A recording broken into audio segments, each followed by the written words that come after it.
The worst experience for a keyboard build isn't being disappointed with the build once it's done. It's when the build experience is horrible. With the Iron 165, aesthetics come first while the build experience comes last. But are the aesthetics worth the trouble?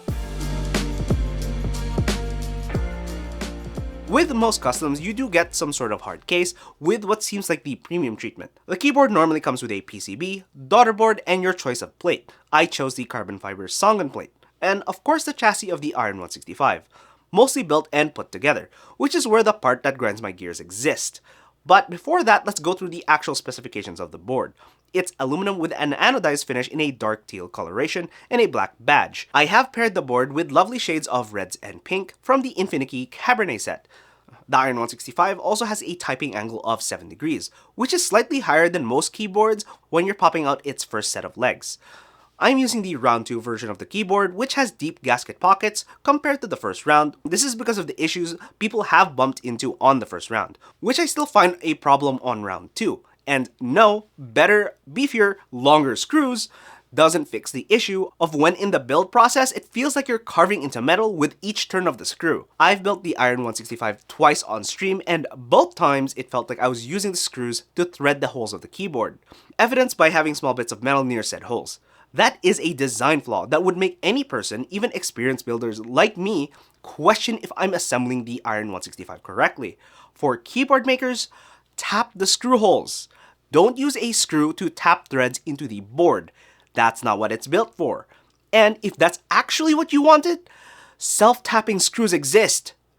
Given the issues already existed in round 1, it doesn't bode well that a company doesn't learn from its mistakes, especially when they're that obvious. I did make the mistake of misaligning the porn gaskets personally, but that was easily fixed by shifting it over a little bit.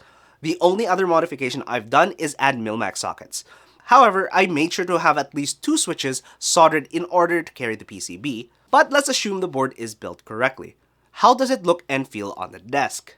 I do love the monolithic feel of the board, and the 7U spacebar forced by the tsangan plate adds to that feel, despite me using a softer color scheme as an accent piece. There's a solid heavy vibe to the board with its single piece construction when looking from the front and side. When looking from behind, there's a black accent cutting into the board which plays like an overhanging shadow made by the board itself, hiding the USB-C socket in the middle of the board. Meanwhile, on the back of the board, the weight is the same midnight teal anodization from the top with a clean cutout for the Rune and Smith logo. What I dislike about the back of the board is the visibility of the screw holes. For the monolithic aesthetic the board has, having a friction fit rubber strip going through the length of the board that covers the holes would have been a better choice. Or even reducing the screw count to the 4 corners and having it go from the top to the bottom. If they wanted to push it to an industrial feel, they could have by having the screw heads visible on the top section of the board instead of a gaping hole. Doesn't help that the depth of the holes might also mean you'll need a full-length screwdriver in order to reach the screw.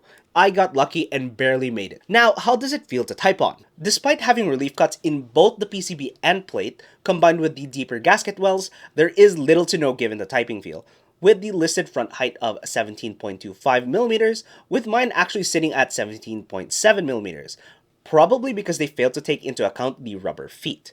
The Iron 65 does fall near most gaming keyboards in front height, and I do hover type, which means even if it was taller, I wouldn't have any issues with it. But planting my wrist to the desk leads to no issues or false presses. And because I do use a heavy switch on the step caps lock on top, I find that I no longer accidentally go into caps lock when moving out of a game. But otherwise, it's a keyboard with 1000Hz polling with no real issue gaming, and the F-row being inaccessible because the function key is all the way on the other side of the board. The PCB is QMK and VIA compatible, which means it's customizable to add function layers and macros. Unfortunately, no split spacebar on the Iron 165 for me, which reduces its versatility.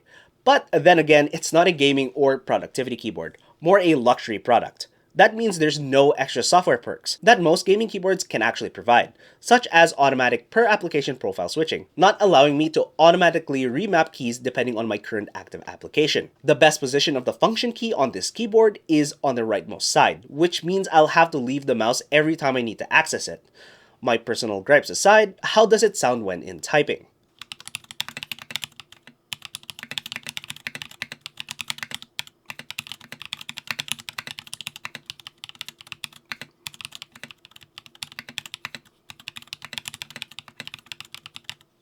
In general, it does sound muted, but because of that, it also reduces the scratchy sound from typing, and there's less of the poppy sound coming from the board, while sharper or lower pitch switches sound cleaner and less attention-grabbing, even with switches that practically beg for your attention, like the Bad Seed Tactiles in the sound test.